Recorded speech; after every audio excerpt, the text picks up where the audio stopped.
जीवन हारता नहीं, थमता नहीं। मुश्किल के पार जाना ही जीवन दर्शन है।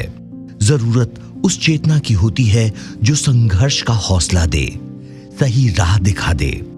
इसी ऊर्जा और हौसले के सहारे अब इंसान कैंसर को हराने लगा है, असाध्य रोग को साध्य करने लगा है। कैंसर असाध्य रोग है, मगर मौत का दूसरा नाम नहीं। हालांकि अब भी कैंसर से जुड़ी रूढ़ियां, भ्रम, जागरूकता की कमी से ये बीमारी आतंक का नया नाम बन गई है। यकीन नहीं आता। आइए मिलते हैं ऐसे लोगों से जिन्होंने कैंसर को हरा दिया। पेशेवर जिंदगी में उतार चढ़ाव के बीच भी संजोग वॉल्टर ने भी कैंसर को हराया। उनकी कहानी भी आपके सामने है।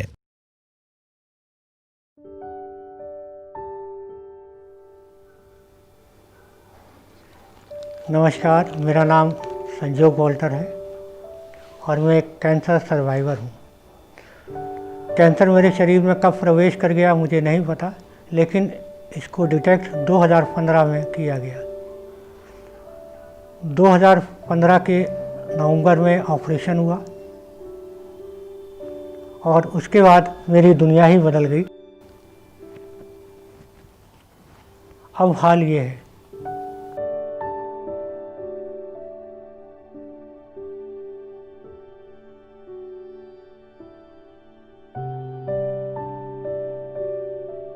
जिन्होंने काफ़ी टाइम पहले पता नहीं कैसे टोबैको यूज़ करने शुरू कर दी, गुटखा खाया करते थे।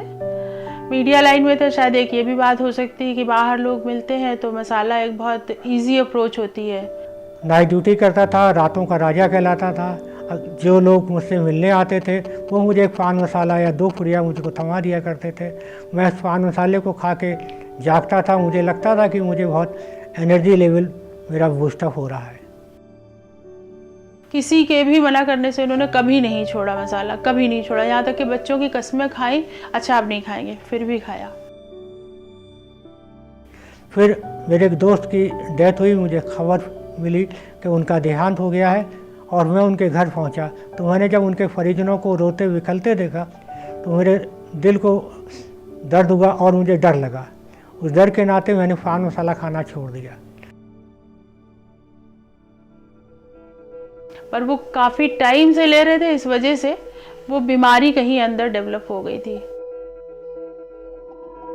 पता नहीं लग रहा था। फिर थोड़े दिनों के बाद इनके फेस पे कुछ स्वेलिंग सी मालूम होने लगी। कुछ स्वेलिंग इस साइड को बढ़ रही है।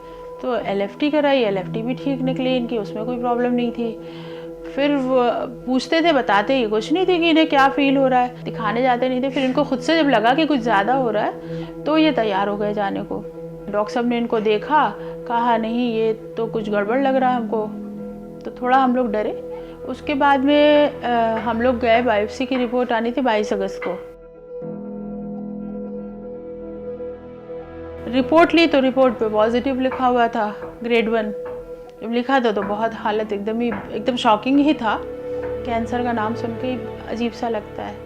अब कैंसर सिर्फ एक संयोग को नहीं, एक व्यक्ति को नहीं, कैंसर उसके पूरे परिवार को होता है। पूरे परिवार को कैंसर का दंश झेलना पड़ता है। फिर कैंसर का ऑपरेशन हुआ और उस वक्त मुझे नहीं पता कि मेरी मानसिक दशा क्या थी। इनको वहाँ पे रखा डॉक्टर्स ने 17 दिन तक ICU में रखा और अच्छी केयर हुई। डॉक्टर्स बहुत अच्छे मिले थे हमें, केयर बहुत अच्छी हुई।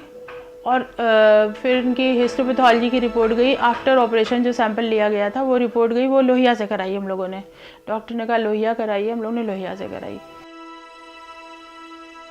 जब वो रिपोर्ट आई है, उस रिपोर्ट में लिखा था सब कुछ ठीक है, इनका बिल्कुल पूरी तरह से रिमूव हो चुका है कैंसर और ये बिल्कुल ठीक है। तब एक बार फिर था कि खुशी के आंसू निकले, फूट फूट के रोए, लेकिन वो रिलीफ वाले थे। उसके बाद हमारा एक अध्याय शुरू होता है घर से। यहाँ घर पे हमें लोग देखने के लिए आए। कुछ का रवैया तो बहुत ज़्यादा मेरे साथ ख़राब था और कुछ का रवैया बहुत अच्छा था। तो इसलिए कैंसर का जो पेशेंट आपके शरीर पर जो दाग छोड़ जाता है कैंसर, वो कैंसर आपके दिल और दिमाग में भी दाग छोड़ जाता है, क्योंकि आप जब कमज़ोर हो चुके होते हैं तो आपका सब कुछ बदल रहा है। समाज के बहुत से लोग आपका साथ छोड़ जाते हैं, तो ये सोच के छोड़ जाते हैं कि वो कमज़ोर हो गया है। कैंसर अपने साथ बहुत कुछ लिए जा रहा है, ये एक सुनामी है, इस सुनामी से आप लोग बच के रहिए।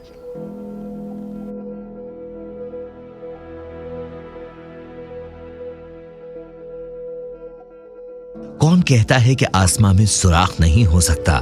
बस एक पत्थर तो तबीयत से उछालो यारों। कैंसर को हरा देने वालों का यही संदेश है, यानी भ्रम में न फंसें। सही जानकारी, चिकित्सा पर विश्वास, उसके निर्देशों का पालन करके हम कैंसर को हरा सकते हैं, असाध्य बीमारी पर विजय प्राप्त कर सकते हैं। बस अब सावधान, क्योंकि नीम हकीम खतरे जान।